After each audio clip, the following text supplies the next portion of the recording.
Hello everyone, welcome back to our YouTube channel. तो आज की इस क्लास में हम लोग क्लास 12 इकोनॉमिक्स यानी अर्थशास्त्र का फर्स्ट बुक यानी माइक्रो इकोनॉमिक्स वेस्ट अर्थशास्त्र का जो चैप्टर फर्स्ट है वो कंप्लीट करने वाले हैं, जो कि आज के इस चैप्टर का नाम है वेस्ट अर्थशास्त्र एक परिचय। जी हाँ, तो आज की इस क्लास में हम लोग जो वेस्ट अर्थशास्त्र है उसके परिचय को देखेंगे, यानी वेस्ट अर्थशास्त्र में होता क्या वो सारा चीज़ को हम लोग आज की इस क्लास में जानेंगे। तो इस चैप्टर को मैं 2 से 3 क्लास में आपका बिल्कुल कवर करा दूंगा। तो आज हमारा पार्ट ए है, इसी तरह मैं बारी बारी से आपको 2 से 3 क्लास में इस चैप्टर को बिल्कुल कंप्लीट करा दूंगा। तो यहाँ पे चलते हैं हम लोग यानी व्यष्टि अर्थशास्त्र की ओर। तो व्यष्टि अर्थशास्त्र को समझने से पहले अर्थशास्त्र को जानना जरूरी है कि अर्थशास्त्र इकोनॉमिक्स होता क्या है। तो सबसे पहले हम यहाँ पे इकोनॉमिक्स को देखेंगे कि इकोनॉमिक्स होता क्या है। अर्थशास्त्र सामाजिक विज्ञान की वह शाखा है। जी हाँ, जो अर्थशास्त्र है, जो हमारा इकोनॉमिक्स है वो क्या है, सामाजिक विज्ञान की। जी हाँ, जो सोशल साइंस है उसका यह क्या है, एक ब्रांच है, नहीं वो शाखा है, जिसके अंतर्गत वस्तुओं और सेवाओं के उत्पादन, वितरण, विनिमय और उपभोग का अध्ययन किया जाता है। जी हाँ, तो इकोनॉमिक्स जो है जो अर्थशास्त्र है उसके अंदर में उसके अंतर्गत क्या अध्ययन किया जाता है, वस्तुओं और सेवाओं, जी यानी गुड्स एंड जो सर्विसेज हैं उसका उत्पादन हो गया, प्रोडक्शन हो गया, उसका वितरण यानी डिस्ट्रीब्यूशन, और जो एक्सचेंज यानी विनिमय है, और कंजप्शन यानी जो उपभोग है उसका क्या किया था, अध्ययन किया था, यानी स्टडी किया था, किसके अंदर में, अर्थशास्त्र के अंदर में। अर्थशास्त्र शब्द संस्कृत शब्दों यानी अर्थ का जो मीनिंग होता है वो क्या होता है, धन, और जो शास्त्र की जो संधि है उससे बना गया है। जी हाँ, जो यहाँ पे अर्थशास्त्र है इसका जब संधि विच्छेद करेंगे तो ये अर्थ और शास्त्र अलग अलग चीज से बनाया हुआ है, अलग अलग शब्द से बनाया हुआ है। जिसका जो शाब्दिक अर्थ होता है वो क्या होता है, धन का अध्ययन। जी हाँ, तो अर्थशास्त्र का मीनिंग क्या हो गया, धन का अध्ययन। और मैंने आपको बता दिया कि जो अर्थशास्त्र है उसके अंतर्गत किस चीज का अध्ययन किया जाता है। यहाँ पे है उत्पादन हो गया, उसके बाद वितरण हो गया, विनिमय हो गया, और उपभोग का, यानी किसकी उपभोग, किसका वितरण, वस्तुओं और सेवाओं का, यानी गुड्स एंड सर्विसेज। तो हम लोगों ने व्यष्टि अर्थशास्त्र को जानने से पहले हम लोगों ने अर्थशास्त्र को अच्छी तरीके से देख लिया।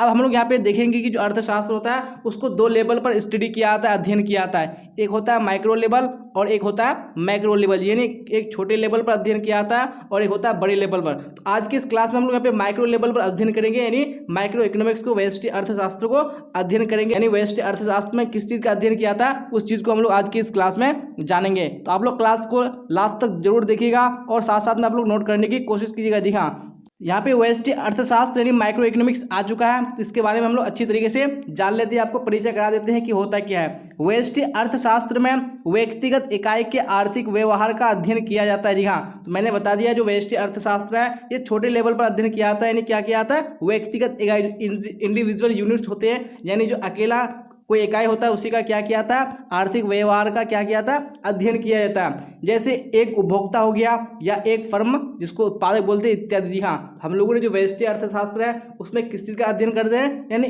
कोई एक उपभोक्ता या कोई एक फर्म का ही हम लोग अध्ययन करते हैं, इसलिए इसको क्या कहता है, व्यष्टि। तो व्यष्टि का मीनिंग क्या होता है, सूक्ष्म यानी छोटा। चलिए दूसरे शब्दों में हम लोग जान लेते हैं कि व्यष्टि अर्थशास्त्र क्या होता है। सूक्ष्म अर्थशास्त्र में वैयक्तिक इकाइयों का अध्ययन किया जाता है। तो मैंने आपको बता दिया जहाँ पे भी सूक्ष्म आएगा तो आपको घबराना नहीं है, जो ये व्यष्टि है, व्यष्टि का मीनिंग ही क्या होता है, सूक्ष्म यानी माइक्रो यानी छोटा होता है। तो सूक्ष्म जो अर्थशास्त्र यानी जो व्यष्टि अर्थशास्त्र है उसमें किसका अध्ययन किया जाता है, वैयक्तिक इकाई यानी इंडिविजुअल, यानी कोई एक यूनिट्स का क्या किया जाता है, अध्ययन किया जाता है। मैंने आपको अर्थशास्त्र यानी जो व्यष्टि अर्थशास्त्र है उसके बारे में अच्छी तरीके से समझा दिया। जी हाँ, तो हमारे एक अर्थशास्त्री कौन, बोल्डिंग। जी हाँ, उन्होंने अपने शब्दों में जो व्यष्टि अर्थशास्त्र है उसको किस प्रकार परिभाषित किया है यहाँ पे हम लोग देख लेते हैं। सूक्ष्म अर्थशास्त्र आर्थिक विश्लेषणों की वह शाखा है जो व्यक्तिगत इकाई के आर्थिक व्यवहार का अध्ययन है। जी हाँ, ना कि इकाइयों के समूह का। तो इन्होंने अपने शब्दों में क्या परिभाषित किया है, जो सूक्ष्म अर्थशास्त्र जो व्यष्टि अर्थशास्त्र है वो किसका अध्ययन है, यानी आर्थिक विश्लेषणों की वह शाखा है जो व्यक्तिगत इकाई, जो इंडिविजुअल यूनिट्स है उसके जो आर्थिक व्यवहार है जिसको इकोनॉमिक बिहेवियर है उसका क्या है, अध्ययन है, यानी केवल एक इकाई का, ना कि इकाइयों के समूह का, ना ही यानी जो ग्रुप्स ऑफ यूनिट्स है उसका अध्ययन नहीं किया था, केवल सिर्फ एक ही इकाई का अध्ययन किया था। यह बोल्डिंग जो हमारे अर्थशास्त्री उन्होंने ये परिभाषित किया। जी हाँ, मैंने आपको आसान शब्दों में जो व्यष्टि अर्थशास्त्र है उसको समझा दिया। अब हम लोग आगे देखते हैं। तो अब हम लोग यहाँ पे देखेंगे आर्थिक क्रिया। जी हाँ, इकोनॉमिक एक्टिविटी। तो कौन सी हमारी जो इकोनॉमिक एक्टिविटी यानी कौन सी जो क्रिया करते हैं वो आर्थिक क्रिया है। तो मैं आपको बता देता हूँ कि कौन सी क्रियाएं हैं। वह क्रिया है, यानी आर्थिक क्रिया वह क्रिया है जिसका संबंध आवश्यकताओं की संतुष्टि के लिए सीमित साधनों के उपयोग से है। जी हाँ, यानी वैसी क्रियाएं आर्थिक क्रियाएं होगी जिसका संबंध क्या होगा, यानी आवश्यकताओं की जो हमारी नीड्स है उसकी संतुष्टि के लिए, यानी सेटिस्फेक्शन के लिए जो हम लोग सीमित साधन है उसका उपयोग से है। सीमित साधन यहाँ पे क्यों किया गया, ये नहीं कि हम लोग अपनी जो संतुष्टि है उसको पूरा करने के लिए क्या कर रहे हैं, असीमित साधनों का उपयोग कर रहे हैं। तो ऐसा बिल्कुल भी नहीं है। जो हमारे यानी जो सीमित साधन है, जो लिमिटेड सोर्सेस है, उसी का उपयोग करके हम लोग क्या करें, यानी आवश्यकताओं की संतुष्टि करें, और वही क्रिया क्या होगी, हमारी आर्थिक क्रिया होगी। तो वह सारी क्रिया क्या होगी, आर्थिक क्रिया जिसका संबंध किससे हो, आवश्यकताओं की संतुष्टि से हो। तो यहाँ पे नोट में दिया हुआ क्या दिया हुआ है, ध्यान से सुनिए आप लोग। सभी आर्थिक क्रियाएं अनिवार्य रूप से आय का सृजन नहीं करती। दिखा, यानी यहाँ पे एक नोट यानी पॉइंट बताया गया है, जितनी भी जो आर्थिक क्रिया है, जो सभी क्रियाएं क्या करती है, आय का सृजन नहीं करती। जी हाँ, यानी आय को, इनकम को वो नहीं देती है। जी हाँ, जैसे मान लो हम लोग क्या कर रहे हैं, किसी चीज़ को उपभोग कर रहे हैं। जी हाँ, उपभोग भी क्या है, ये आर्थिक क्रिया के अंतर्गत आता है। तो मैं आपको बताऊंगा सारे कौन सी क्रिया आर्थिक क्रिया के अंतर्गत आती है। यहाँ पे उपभोग मतलब क्या होता है, यानी किसी चीज़ को हम लोग क्या कर रहे हैं, उपभोग कर रहे हैं। मान लो हम लोग एक पावरोटी खा रहे हैं, तो इसमें जो आय का कोई सृजन नहीं हुआ, इसमें क्या हुआ, हमको संतुष्टि मिली, लेकिन कोई आय, इसमें इनकम कोई जनरेट नहीं हुआ, कोई सृजन नहीं हुआ। तो ये भी क्या होगी, आर्थिक क्रियाएं होगी। इसलिए यहाँ पे बोला गया है जो सभी आर्थिक क्रियाएं हैं वो अनिवार्य रूप से आय का सृजन नहीं करती, अर्थात आय का सृजन करने वाली सभी क्रियाएं आर्थिक क्रिया हैं। तो जितनी भी क्रियाएं हैं जो यानी क्या करती है, आय का सृजन करती है, इनकम को जनरेट करती है, वो क्या होगी, आर्थिक क्रियाएं होंगी। किंतु सभी आर्थिक क्रियाएं आवश्यक रूप से आय सृजित करने वाली क्रियाएं नहीं होती। तो मैंने आपको बता दिया कि जो आर्थिक क्रियाएं हैं वो सभी क्रियाएं क्या होती है, आय का सृजन नहीं करती है, लेकिन जितनी भी आय का सृजन करती है वो आर्थिक क्रियाएं कहलाती है। यहाँ पे नोट में ये समझने वाली बात है, आप लोग गौर से थोड़ा समझने की कोशिश कीजिएगा। चलिए अब आगे देखते हैं। तो हम लोग यहाँ पे देखेंगे कि आर्थिक क्रियाओं के प्रकार। जी हाँ, यानी कौन कौन से आर्थिक क्रिया के प्रकार है, वो सारे चीज़ को हम लोग एक एक करके देखेंगे। तो सबसे पहला आर्थिक क्रिया हमारा क्या है, उपभोग। जी हाँ, जिसको हम लोग क्या बोलते हैं, कंजम्पशन। उसके बाद दूसरा होता है उत्पादन, जो कि प्रोडक्शन होता है। उसके बाद थर्ड है हमारा क्या, विनिमय यानी एक्सचेंज, और फोर्थ है हमारा क्या, निवेश यानी इन्वेस्टमेंट। जी हाँ, ये 4 प्रकार होते हैं किसके, आर्थिक क्रियाओं के। तो हम लोग एक एक को विस्तार से समझेंगे, तो आप लोग क्लास को लास्ट तक जरूर देखिएगा। जी काफ़ी इंपॉर्टेंट क्लास है। मैं 2 से 3 क्लास में इस चैप्टर को बिल्कुल कंप्लीट करा दूंगा, और आपका एग्जाम में यहाँ से बिल्कुल भी क्वेश्चन बाहर नहीं आएगा। तो सबसे पहले हमारा जो क्रिया है, आर्थिक क्रिया क्या है, उपभोग है। जी हाँ, यानी जिसको हम लोग क्या बोलते हैं, कंजम्पशन।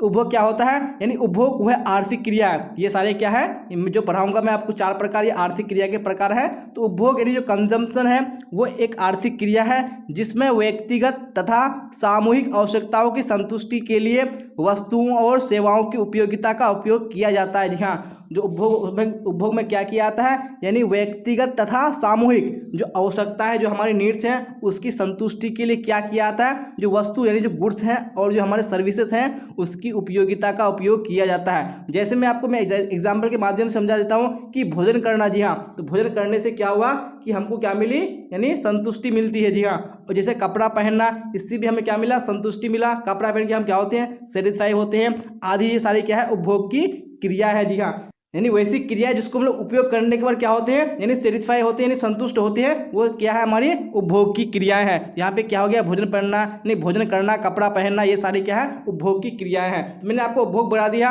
अब दूसरा जो हमारा प्रकार है आर्थिक क्रिया का, वो क्या है, उत्पादन। जी हाँ, यानी प्रोडक्शन। तो हम लोग यहाँ पे देख लेते हैं कि प्रोडक्शन किस प्रकार हमारी आर्थिक क्रिया है।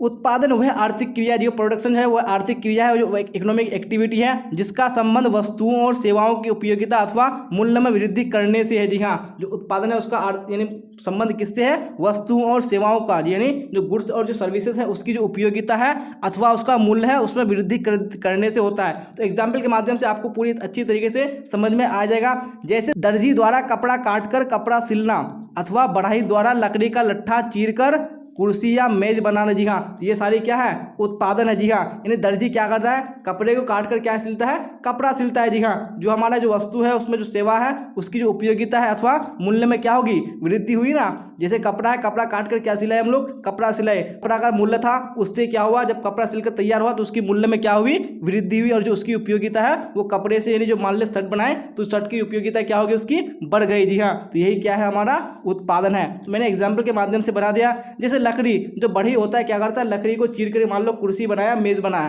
तो लकड़ी के मूल्य में क्या हुआ, वृद्धि हुआ ना, लकड़ी से मेज बना और मेज का जो कीमत है, मूल्य है, वो क्या हुआ, उसमें वृद्धि हुई। जी हाँ, यही क्या है, हमारा उत्पादन है, यानी ये प्रोडक्शन है। तो मैंने दूसरा जो आर्थिक क्रिया है प्रोडक्शन वो भी समझा दिया। और जो हमारा थर्ड जो आर्थिक क्रिया है तीसरा है वो है विनिमय। जी हाँ, जिसको हम लोग क्या बोलते हैं, एक्सचेंज बोलते हैं। इसको भी अच्छी तरीके से समझ लेते हैं। विनिमय वह आर्थिक क्रिया है जिसमें किसी वस्तु या उत्पादन के साधन का क्रय विक्रय किया जाता है। जी हाँ, तो विनिमय क्या है, ये आर्थिक क्रिया है। ये जितने भी सारे पढ़ रहे हैं हम लोग क्या पढ़ रहे हैं, आर्थिक क्रिया पढ़ रहे हैं, जिसमें क्या किया जाता है, यानी किसी वस्तु या उत्पादन के साधन का क्रय विक्रय किया जाता है। जी हाँ, यहाँ पे एक वर्ड आया है उत्पादन के साधन। जी हाँ, तो उत्पादन के साधन कौन कौन से होते हैं, यानी जो उत्पादन में हमारे सहायक होते हैं। जैसे क्या हो गया, लेबर यानी लैंड, लेबर और कैपिटल, जिसको हम लोग क्या बोलते हैं, भूमि, श्रम और पूंजी। जी हाँ, ये सारे क्या है, उत्पादन के साधन है। इसमें क्या होता है, यानी किसी वस्तु या उत्पादन के जो साधन है उसका क्रय विक्रय किया जाता है, यानी खरीद व बिक्री किया जाता है। और यह क्रय विक्रय अधिकांशतः मुद्रा द्वारा होता है। और जो खरीद व बिक्री जो होती है वो किसके द्वारा होती है, यानी मुद्रा के द्वारा होती है। यही हमारा क्या है, विनिमय है। विनिमय की इस क्रिया को कीमत निर्धारण भी कहते हैं। और ये क्रय विक्रय की जो क्रिया है, यानी जो मुद्रा द्वारा होती है क्रय विक्रय की क्रिया, इसको हम लोग क्या बोलते हैं, कीमत निर्धारण भी बोलते हैं। अभी जो एक्सचेंज होता है, यानी जो विनिमय होता है, वो किसके द्वारा होता है, यानी मुद्रा के द्वारा होता है। लेकिन पहले ज़माने में जब मुद्रा का आविष्कार नहीं हुआ था, जो एक्सचेंज जो विनिमय होता था वो किससे होता था, यानी वस्तु विनिमय प्रणाली द्वारा होता था, यानी एक वस्तु से दूसरी वस्तु को खरीदा जाता था। लेकिन अभी क्या हो गया है, यानी मुद्रा प्रणाली आ गई, क्योंकि मुद्रा का आविष्कार हो चुका है, जिससे क्या होता है, हम लोग मुद्रा के द्वारा यानी वस्तु का क्रय विक्रय करते हैं। तो मैंने आपको यानी जो तीसरा हमारा जो आर्थिक क्रिया है विनिमय, उसको भी समझा दिया है। और जो हमारा आखिरी आर्थिक क्रिया है वो है हमारा इन्वेस्टमेंट, जिसको हम लोग बोलते हैं निवेश।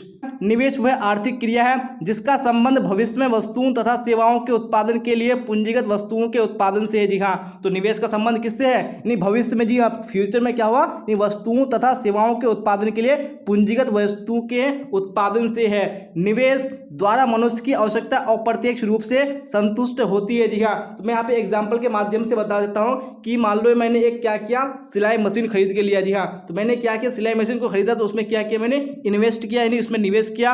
और जो सिलाई मशीन खरीदा वो हम क्या करेंगे, उसको यानी कपड़े सिलेंगे, और कपड़े से हमारा क्या आएगा, यानी पैसे मिलेंगे। और पैसे से हम लोग क्या करेंगे, जो अपनी नीड से जो अपनी संतुष्टि है उसको पूरा करेंगे। तो हमने क्या किया, जो ये हमारी जो संतुष्टि है वो कौन से रूप से पूरी हुई, अप्रत्यक्ष रूप से। जी हाँ, एक होता है प्रत्यक्ष, एक होता है अप्रत्यक्ष, एक होता है डायरेक्टली जिसको, और एक होता है इनडायरेक्टली। जी हाँ, तो हमने जो यहाँ पे मशीन खरीदा, मशीन से कपड़े सिला, और कपड़े से जो पैसे आए उससे हमने क्या किया, अपना नीड्स, अपना जो नीड्स जो संतुष्टि है उसको पूरा किया। तो ये हमारा क्या हो गया, अप्रत्यक्ष तरीके से हो गया। लेकिन हम लोग क्या करते हैं, मान लीजिए मार्केट में हम लोग क्या किए, पाव रोटी खरीदे, तो पाव रोटी को क्या किया, हम लोगों ने डायरेक्टली क्या किया, कंज्यूम किया, उपभोग किया। इससे हमको क्या मिला, डायरेक्टली सेटिस्फेक्शन मिला, नहीं डायरेक्टली संतुष्टि मिला, नहीं प्रत्यक्ष रूप से मिला। लेकिन जब हम लोग इन्वेस्टमेंट करते हैं, इन्वेस्ट करते हैं, तो ये हमको जो सेटिस्फेक्शन देता है, संतुष्टि देता है, वो कैसे देता है, अप्रत्यक्ष रूप से देता है। जी हाँ, क्योंकि हम लोगों ने सिलाई मशीन को खरीदा, तो हम लोग सिलाई मशीन को खाते नहीं है, उसका क्या करते हैं, इस्तेमाल करते हैं, कपड़े सिलते हैं, और उससे जो पैसे आता है उसका हम लोग उपयोग करते हैं। हम लोगों ने किया नहीं, जो अपनी संतुष्टि है उसको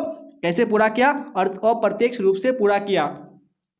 और जो इन्वेस्टमेंट, जो निवेश किया जाता है, वो किसके लिए किया जाता है, जी हाँ, भविष्य के लिए किया जाता है। जैसे हमने मशीन खरीदा, तो हम लोग भविष्य में क्या करेंगे, उससे कपड़े सिलेंगे और हमारे पैसे आते रहेंगे। इस तरह बहुत सारे एग्जाम्पल है। मान लीजिए कोई भी मशीन हो गया, फैक्ट्री में जो मशीन खरीद के लेते हैं, ये सारे क्या है, पूंजीगत वस्तु है। जी हाँ, तो मैंने यहाँ पे आपको जो इन्वेस्टमेंट है उसके बारे में बता दिया। आपने भी कभी किया होगा, यानी जो इन्वेस्ट किया होगा या निवेश किया होगा, आपके पेरेंट्स किए होंगे, आपने किए होंगे, तो आपने जरूर देखा होगा। तो हम लोगों ने जो हमारी आर्थिक क्रिया है उसको अच्छी तरीके से समझ लिया है। मैं आपको उदाहरण के माध्यम से समझा देता हूँ। कपड़े सिलने की सिलाई मशीन का उत्पादन निवेश है। जी हाँ, मान लीजिए कपड़े जो सिलने की जो सिलाई मशीन है, जो उसका उत्पादन है वो क्या है, निवेश है, इन्वेस्टमेंट है। जी हाँ, ये कमीजों की सिलाई करके मनुष्य की आवश्यकताओं को अप्रत्यक्ष रूप से संतुष्टि करता है। जी हाँ, यहाँ पे क्या बोला जा रहा है, अप्रत्यक्ष रूप से, कि हाँ, क्योंकि मैंने सिलाई मशीन खरीदा, वो हमको डायरेक्टली प्रत्यक्ष रूप से वो सेटिस्फेक्शन नहीं देता है, वो अप्रत्यक्ष रूप से देता है। लेकिन जब हम लोग क्या करते हैं, कोई खाने की वस्तु हो गया, उसको खरीदते हैं, तो हमको क्या देता है, वो